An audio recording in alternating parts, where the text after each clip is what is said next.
Chapitre 15.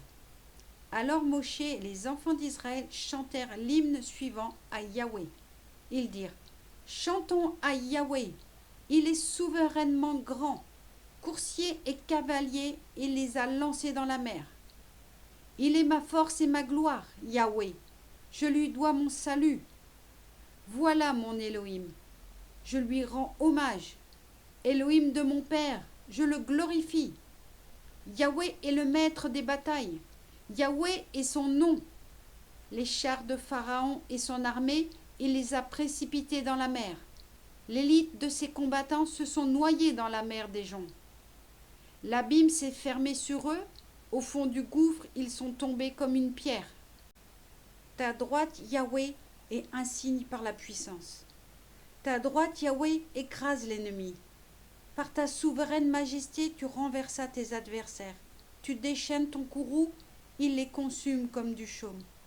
Au souffle de ta face, les eaux s'amoncellent, les ondes se dressent comme une digue, les flots se figent au sein de la mer. Il disait l'ennemi: Courons, atteignons, partageons le butin, que mon âme s'en repaisse. Tirons l'épée, que ma main les extermine. Toi, tu as soufflé, l'océan les a engloutis, ils se sont abîmés comme le plomb au sein des eaux puissantes. Qui t'égale parmi les forts, Yahweh? Qui est comme toi, paré de sainteté, inaccessible à la louange, fécond en merveilles? Tu as étendu ta droite, la terre les dévore. Tu guides par ta grâce ce peuple que tu viens d'affranchir. Tu le diriges par ta puissance vers ta sainte demeure. À cette nouvelle, les peuples s'inquiètent. Un frisson s'empare des habitants de la Philistie. À leur tour, ils tremblent, les chefs d'Édom. Les vaillants de Moab sont saisis de terreur. Concernés, tous les habitants de Canaan. Sur eux pèse l'anxiété, l'épouvante. La majesté de ton bras les rend immobiles comme la pierre, jusqu'à ce qu'il ait passé, ton peuple, Yahweh, qu'il ait passé, ce peuple acquis par toi. Que tu les aies amenés, fixés sur ce mont ton domaine, résidence que tu t'es réservée, Yahweh, sanctuaire, ô mon Elohim, préparé par tes mains. Yahweh régnera à tout jamais, car les chevaux de Pharaon, chars et cavalerie, s'étant avancés dans la mer, Yahweh en a fait refouler les eaux sur eux, tandis que les enfants d'Israël marchaient à pied sec au milieu de la mer.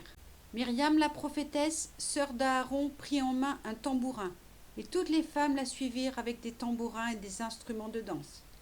Et Myriam leur fit répéter: Chantez à Yahweh, il est souverainement grand, coursier et cavalier, il les a lancés dans la mer. Moshe fit décamper Israël de la plage des joncs, et ils débouchèrent dans le désert de Chour, où ils marchèrent 3 jours sans trouver d'eau.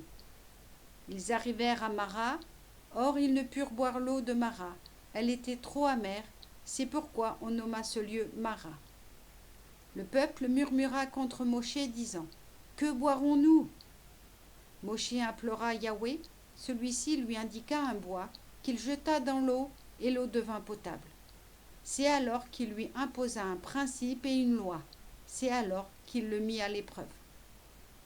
Et il dit: Si tu écoutes la voix de Yahweh ton Elohim, si tu t'appliques à lui plaire, si tu es docile à ses préceptes et fidèle à toutes ses lois, aucune des plaies dont j'ai frappé l'Égypte ne t'atteindra, car moi, Yahweh, je te préserverai.